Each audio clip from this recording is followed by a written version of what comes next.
네, 오늘 하나님께서 우리 공동체에게 주시는 말씀, 우리 다 같이 함께 성경을 찾아서 읽겠습니다. 오늘은 요한복음입니다. 신약성경 요한복음 4장 3절부터 15절까지 있는 말씀입니다. 신약성경 147페이지쯤에 있습니다. 요한복음 4장 3절부터 15절에 있는 말씀인데요. 제가 한 절, 여러분이 한 절 천천히 읽겠습니다. 유대를 떠나사 다시 갈릴리로 가실새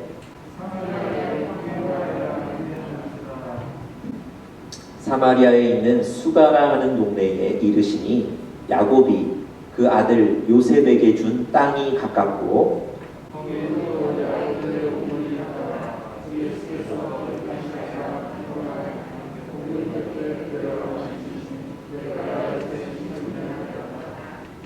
사마리아 여자 한 사람이 물을 기르러 왔음에 예수께서 물을 좀 달라 하시니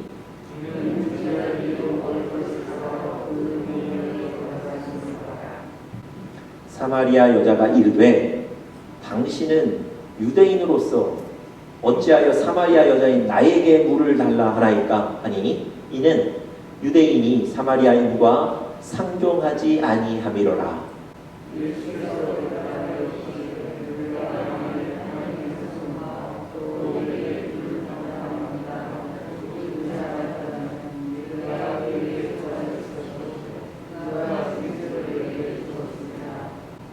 여자가 이르되 주여 물기를 그릇도 없고 이 우물은 깊은데 어디서 당신이 그 생수를 얻겠사옵나이까?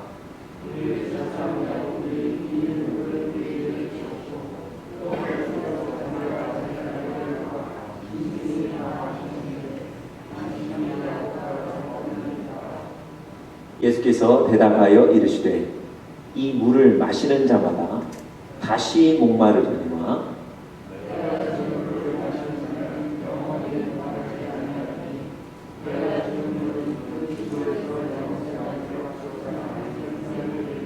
다 같이 읽겠습니다. 마지막 절.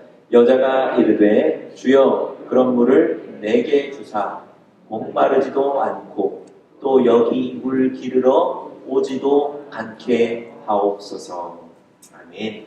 오늘은 인생의 허무와 복음 두 번째 시간 생수, 지난주는 거듭남이었고요. 오늘은 생수, 리빙 워터 이런 제목으로 여러분들과 함께 말씀 나누고 말씀에 은혜 받으시길 간절히 바랍니다. 지난 주 중에 멀리 사는 분에게 전화가 왔습니다. 혹시 이분에게 어려운 일이 생겼나 싶어서 제가 걱정이 돼서 물었어요. 혹시 무슨 일이 있으세요? 그랬더니 이분이 저에게 이렇게 대답하셨어요.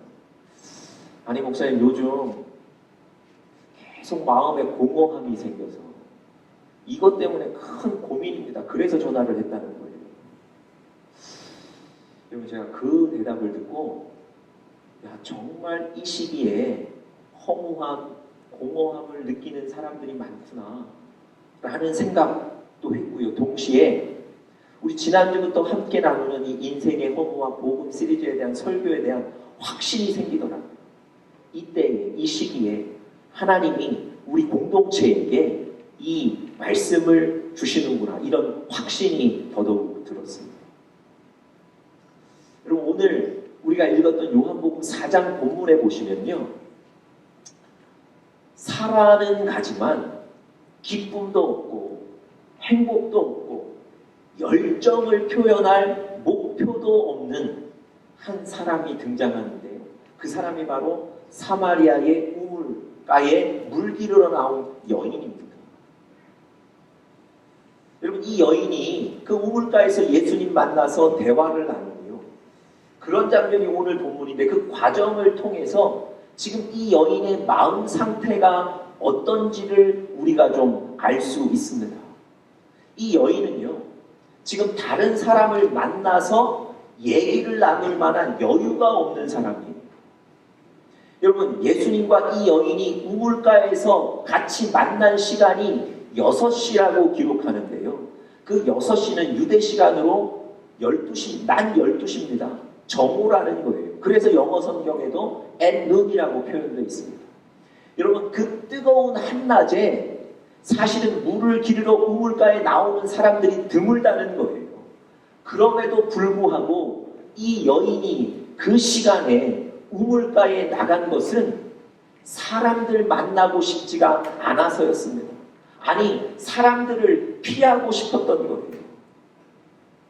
여러분, 이 여인은 유대인들과 똑같이 하나님을 믿는 신앙이 있었는데요. 그럼에도 불구하고 유대인들은 이 사마리아인들을 경멸하고 배척했습니다. 그리고 이 여인은 개인적으로 5번 결혼하고 5번 결혼에 실패한 그런 아픔도 있습니다. 그래서 사람들 만나기가 싫은 거예요. 아니, 사람들 만날 만한 여유가 없는 거예요. 여러분, 우리도 사실 이런 마음 느낄 때가 있지 않습니까? 우리 집안에 문제가 잘 풀리지 않거나 또 우리 집안에 어떤 해결해야 될 일들이 있는데 여전히 어려울 때 여러분, 사실 다른 사람 만나서 얘기하고 교제할 그런 마음이 사라지지 않습니까? 여러분, 한국에 우리 많은 젊은이들이 지금 직장을 찾지 못해서 고민하고 있습니다. 공무원 되려고요. 아직도 도서관 가서 공부하고 있어요. 회사에 취직하려고 여러 군데 이력서 넣고 면접 준비하고 있습니다. 대학을 졸업하고 났는데도요, 마땅한 직업이 없어서 경제적으로 무척 어려워요. 여러분, 이런 청년들이 이런 때에 자존감이 낮아지는 거예요. 뿐만 아니라 다른 사람과 자꾸 비교하게 되고요, 열등감 갖게 되거든요. 그래서 이런 때 사람 만나려고를 하지 않는 거예요. 여러분, 명절 때 집에 잘 안 내려가려고 그러죠, 우리 청년들. 바로 지금 이 사마리아 여인이 그런 마음의 상태를 갖고 있다는 거예요. 또 이 사마리아 여인은요, 많은 상처로 인해서 마음에 가시가 돋아나 있습니다. 여러분, 예수님께서 우물가에서 지금 이 여인을 만나셔서 제일 먼저 건네신 말씀이 뭐였습니까? 물 한 잔 달라고 부탁하셨거든요. 여러분, 예수님께서 물 한 잔 달라고 요청하셨을 때 예수님의 육신의 상태가 어땠나요? 6절에 보니까 피곤하사 그렇게 기록하고 있어요. 그런데 여러분, 이 피곤하다는 얘기는 단순히 조금 지쳤다는 얘기가 아니에요. 이 원어를 보시고 해석을 하면 우리나라 말로 이런 겁니다. 완전히 기진맥진해 있다는 거예요. 완전히 지쳐 있다는 겁니다.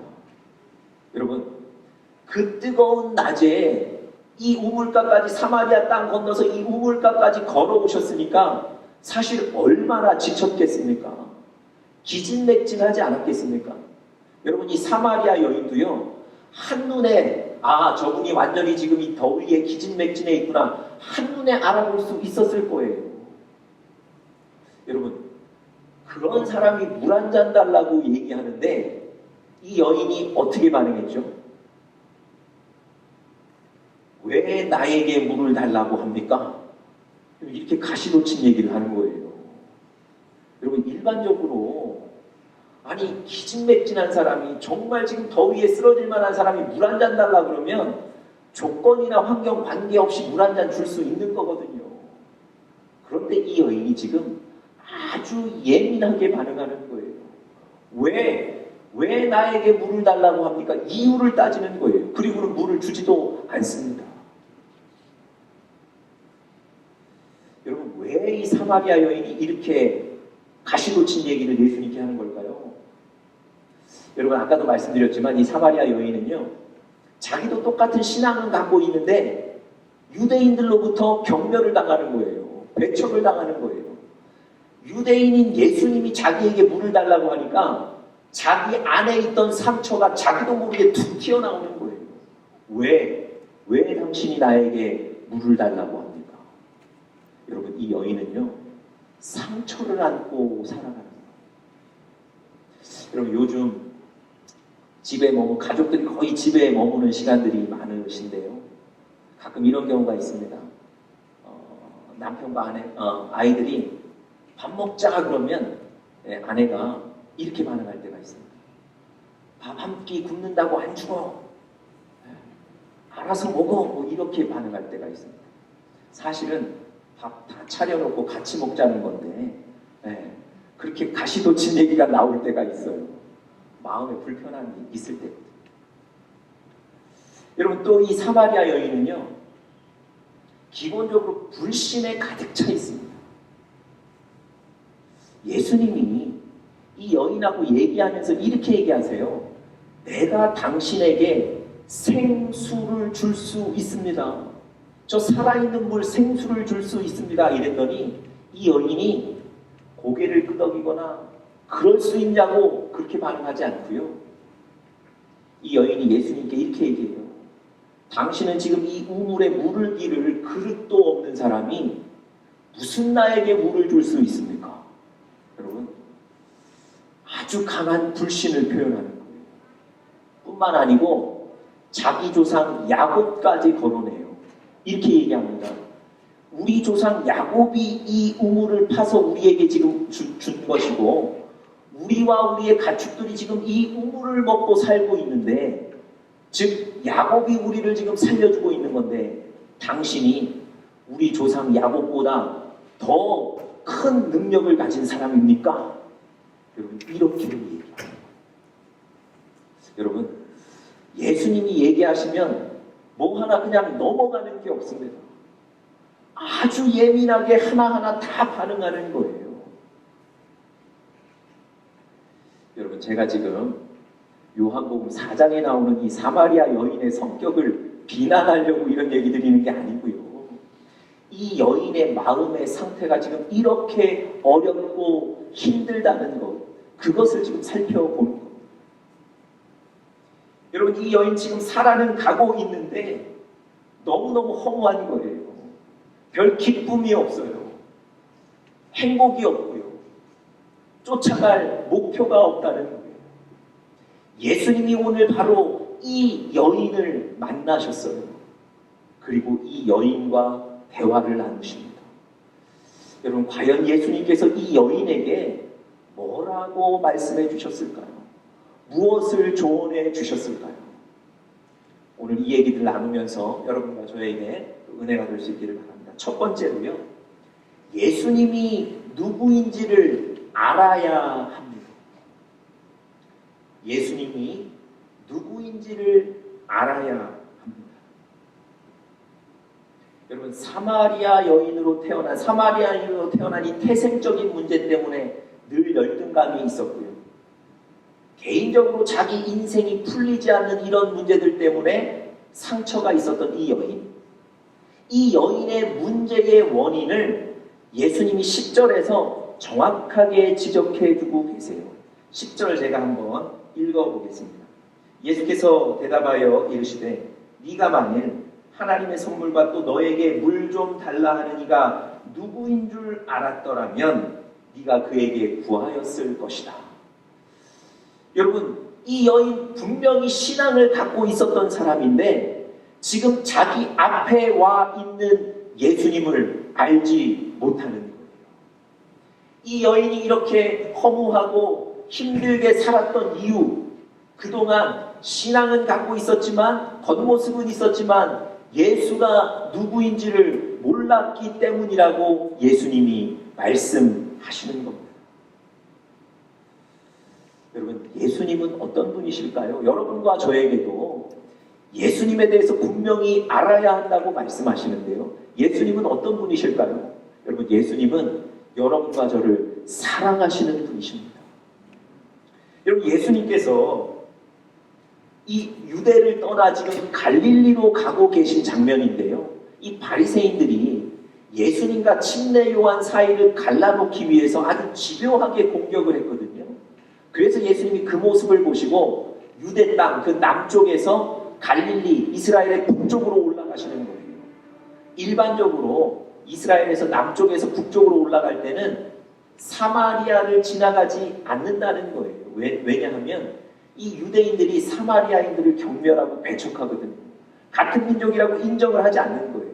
그래서 사마리아 땅으로 가서 사마리아인들 만나는 걸 싫어하는 거예요. 멀더라도 돌아가는 거예요. 그런데 오늘 예수님은 굳이 그 사마리아 땅으로 가야 되겠다고 결정하신 거예요. 그리고 그 사마리아 땅으로 들어가셨습니다. 바로 사마리아에 상처받았던 그 사람들, 우물가의 그 여인을 만나시기 위해서 예수님은 그 사마리아 땅으로 들어가셨던 겁니다. 여러분, 그 사마리아 땅으로 들어가셔서 예수님이 그 여인을 만나셨어요. 같은 시간, 같은 장소에 있었기 때문에 여러분, 이 만남이 자연스럽게 이루어졌다고 생각하기 쉬운데 결코 그렇지 않습니다.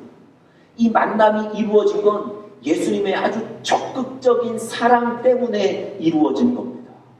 여러분, 그 당시에요, 그 사마리아인들을 만나기를 꺼려하는 그 사회적인 통념도 예수님은 넘으신 거죠. 그리고 낯선 남성이 낯선 여성에게 먼저 말을 건네는 것도 일반적인 일이 아니었다는 거예요. 그런데 예수님은 우물가에서 그 여인에게 먼저 말씀을 건네셨습니다. 여러분, 예수님께서 그 여인에게 말씀을 건네셨을 때 이 여인의 반응이 어땠다고요? 아까 제가 말씀드렸던 것처럼 가시돋친 말들이 막 나오는 거예요. 너무 예민하게 반응하는 거예요. 예수님을 불신하는 거예요. 여러분, 예수님이 좋은 마음 가지고 내가 이 여인 오늘 만나야 되겠다, 좋은 마음 가지고 갔더라도 이렇게 예민하는 상대방의 반응을 보면 아, 오늘 계획은 접어야 되겠다, 그리고 그냥 떠나실 수도 있거든요. 그런데 여러분, 오늘 성경을 보니까 예수님은 절대 그 여인의 반응을 보고 그 자리를 떠나지 않으셨어요. 그 여인의 가시돋친 반응, 예민한 반응, 그거 다 받아주셨어요. 그리고 참아주셨습니다. 그리고 제일 마지막에 그 여인에게 복음을 전하셔서 그녀를 살리신 줄 믿습니다. 여러분, 예수님이요, 여러분과 저를 포기하지 않으십니다. 예수님이 여러분과 저를 참아주시고 우리를 향해 인내해 주시고 기다리셨다가 우리에게 마침내 좋은 것을 주시는 분이신 줄 믿습니다. 이게 바로 예수님의 사랑입니다. 여러분, 제가 목회자가 되고 나서도 제일 죄송하면서도 하나님 앞에 감사할 때가, 야, 하나님이 이렇게 나같이 부족한 사람을 참아주시고 기다려주시는구나, 이걸 깨달을 때 가장 감사할 때입니다. 여러분, 예수님이 여러분과 저를 끝까지 포기하지 않고 기다려주시는 줄 믿습니다. 예수님은 여러분과 저를 사랑하세요. 또 여러분, 예수님은 어떤 분이십니까? 전지전능하신 분이세요. 모든 것을 아시고 모든 것을 하실 수 있는 분이 바로 우리 예수님이십니다. 여러분, 예수님께서 이 사마리아로 가신 것은 바로 이 여인을 만나기 위해서였습니다. 여러분, 혹자들은 이런 해석이 너무 과하다고 생각해요.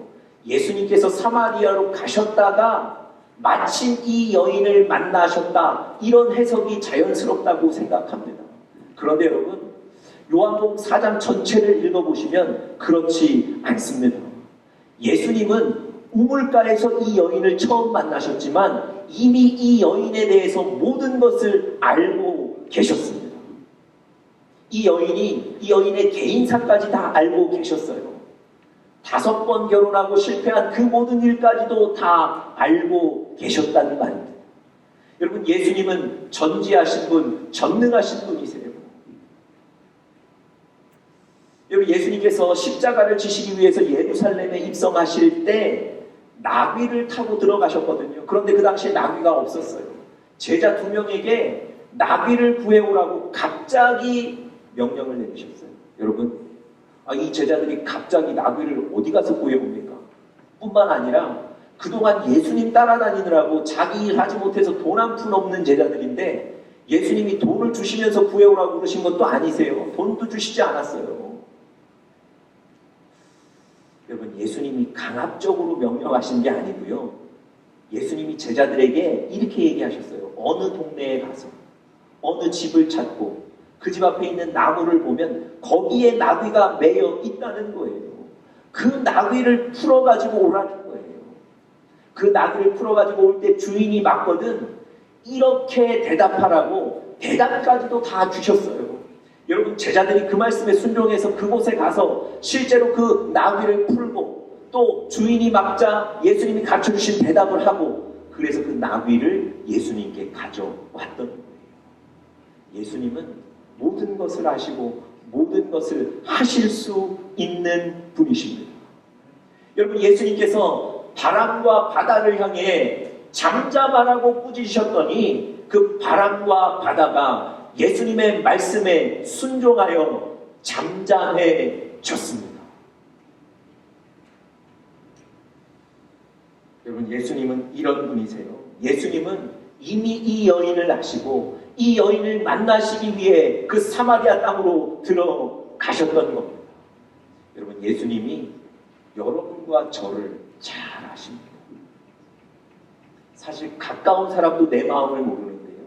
가까운 사람도 내 상처를 모르는데 예수님은 우리를 아시고 오늘 우리를 만나기 위해 찾아오시는 분이십니다. 또 예수님은요.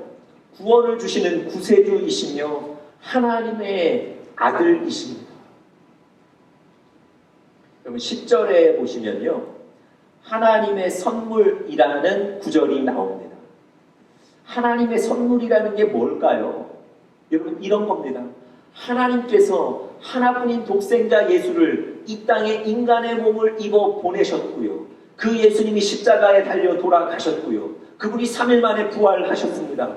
그 아들 예수를 믿는 자마다 누구든지 죄사함 받고 영생을 얻게 된다는 것. 이게 바로 하나님의 선물이에요. 여러분 이 하나님의 선물이라는 구절에서 우리가 분명히 알 수 있는 것은 예수님이 바로 하나님의 아들이시라는 거예요. 여러분 우리와 동일한 몸을 입고 이 땅에 오셨지만 예수님은 하나님의 아들이셨습니다. 여러분 예수님께서 제자들에게 물으셨어요. 너희는 나를 누구라고 생각하느냐? 그랬더니 베드로가 뭐라고 대답했죠? 주는 하나님의 아들이십니다. 이렇게 대답했어요. 여러분 예수님을 설명할 수 있는 많은 말들 중에 베드로가 당신은 하나님의 아들이십니다 라고 대답했거든요. 왜 이런 대답을 했을까요? 여러분 만약에 베드로가요 예수님을 그저 뛰어난 사람, 좋은 사람 정도로만 알았다면 그는 인생의 좋은 멘토 정도 만난 거예요. 그는 인생의 좋은 스승 정도 만난 걸로 끝나는 거예요. 그런데 이 베드로가 예수님을 하나님의 아들인 것을 분명히 알았기 때문에 그는 예수 그리스도를 통해서 죄사함 받는 거예요. 그는 예수 그리스도를 통해서 구원 받을 수 있었던 겁니다. 여러분 오늘 예수님께서 이 허무한 이 여인을 만나셔서 네가 나를 알아야 된다. 예수가 누구인지를 알아야 된다고 권면해 주셨어요. 여러분과 제가 예수님이 어떤 분이신지를 누구신지를 정확히 알고 살아가는 우리 사랑하는 영적인 가족들 되시기를 간절히 바랍니다. 두 번째로요. 예수님이 이 여인에게 두 번째로 조언해 주신 것은 세상의 것으로 우리의 목마름을 채울 수 없다는 거예요. 세상의 것으로 우리 목마름을 채울 수 없다는 것. 여러분 13절에 보시면요. 13절에 보시면 예수님께서 이 여인에게 이렇게 얘기하세요. 이 물을 마시는 자마다 다시 목마를 것이다. 여러분 이 여인이 지금 기쁨이 없고 열정이 없고 이렇게 허무하게 살아가는 이유가 바로 세상의 것으로 자기 자신을 계속해서 채우려고 하는 그런 마음이 있었기 때문에 그렇습니다. 실제로 이 여인은 세상의 것으로 자기 자신을 채우려고 계속 노력하며 살았어요. 아니 계속 시도했던 사람입니다. 그런데 만족이 없었던 거예요. 그래서 자기가 쌓아놓은 그 공든 탑들이 자꾸만 무너지는 겁니다. 여러분, 왜 우리가 세상에 사는데 세상의 것을 가져도 거기에 만족이 없을까요? 세상의 것을 많이 가지면 편할 것 같고 기쁠 것 같은데 왜 우리에게 세상의 것을 가져도 만족이 없을까요?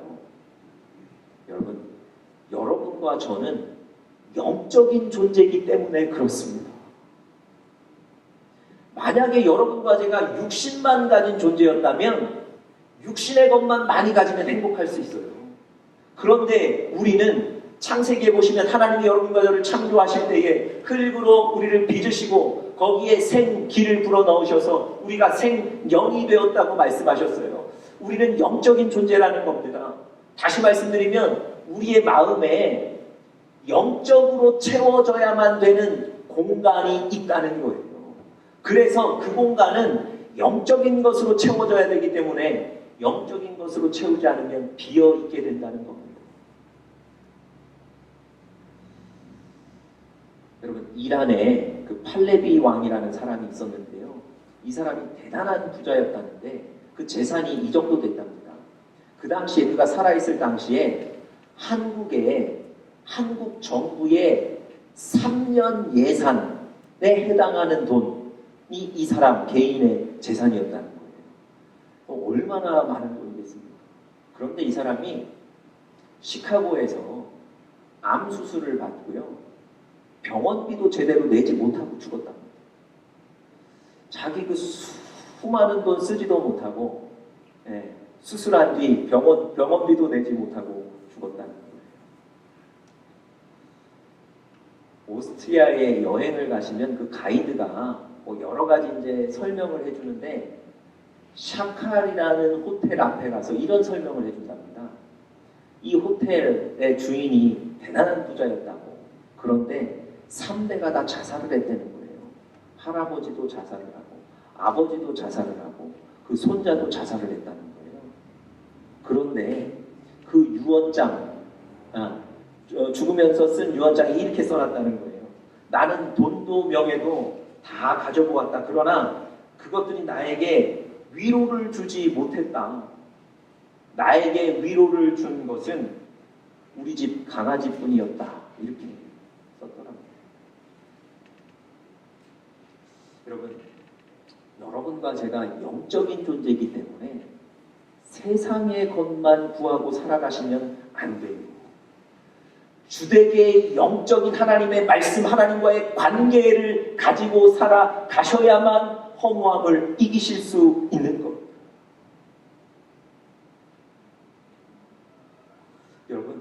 여러분, 우리가 어디서부터 와서 어디로 가고 있습니까? 여러분, 우리는 하나님께로부터 와서 다시 하나님께로 가고 있는 존재들인 줄 믿습니다. 여러분, 지적이고 이성적인 우리들이 왜 이런 부분에 대해서 깊이 생각해 보지 않습니까? 우리는요, 하나님께로부터 와서 다시 하나님께로 가는 거예요. 성경에 보니까 우리를 나그네라고 표현했습니다. 이 땅에 우리는 나그네의 삶을 살고 있는 거예요. 나그네의 삶을 살면서도 이 땅이 마치 전부인 것처럼 생각하고 살아요. 아니요, 우리의 본향은 바로 하늘 나라에 있는 겁니다. 나그네로서의 삶에 더 가치를 두시겠습니까? 아니면 본향의 삶에 더 가치를 두시겠습니까?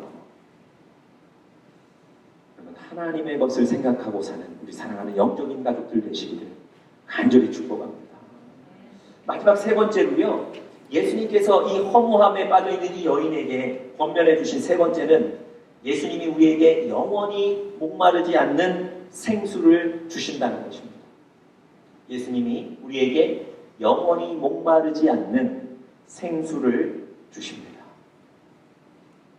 14절 제가 한번 읽어보겠습니다.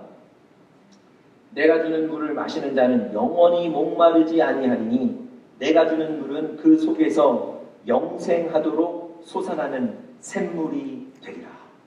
여러분, 예수님께서 생수를 주신다고, 그러면 영원히 목마르지 않게 될 거라고 약속하셨습니다.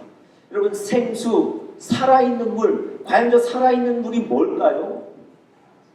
여러분, 살아있는 물, 생수는 바로 예수 그리스도인 줄 믿습니다.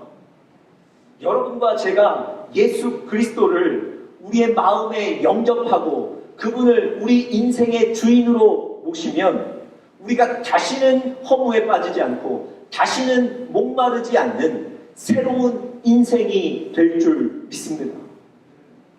이 여인은요, 예수님이 생수를 주신다는 말을 듣고도 지금 착각하고 있는 거예요. 생수를 샘물 정도, 아니면 생수, 그러니까 흐르는 물, 이렇게 생각하고 있는 거예요. 그래서 지금 예수님의 말씀을 이해를 못하는 겁니다. 여러분, 물을 마시는 것처럼요, 예수님을 여러분과 제 안에 영접하는 거예요. 내가 주인 되어 살던 삶, 내 뜻대로 살던 삶이 아니라 예수님을 내 안에 모셔서 예수님 주인 되신 삶, 예수님 뜻대로 사는 삶을 사는 것. 그러면 우리가 저 생수를 마시는 거예요. 그 생수인 예수 그리스도 때문에 여러분과 저의 인생이 달라지고 행복하게 될 줄 믿습니다.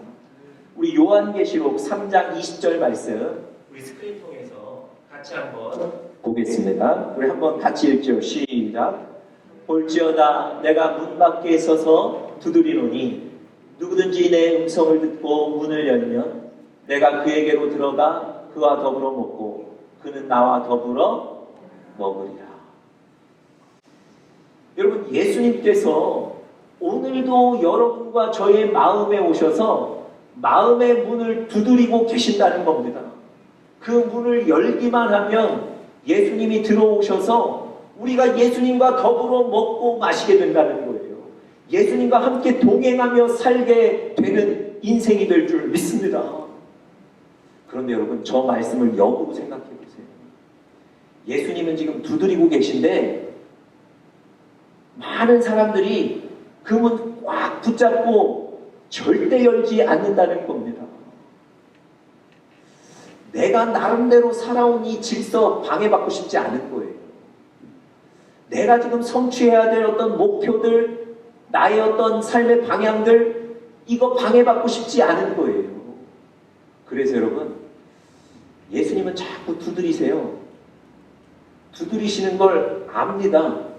그런데 절대 나는 열지 않겠다고 문을 꼭 붙잡고 있어요. 그러면서 이렇게 얘기해요. 나중에 열겠습니다. 기회가 되면, 마음이 생기면 그때 열겠습니다.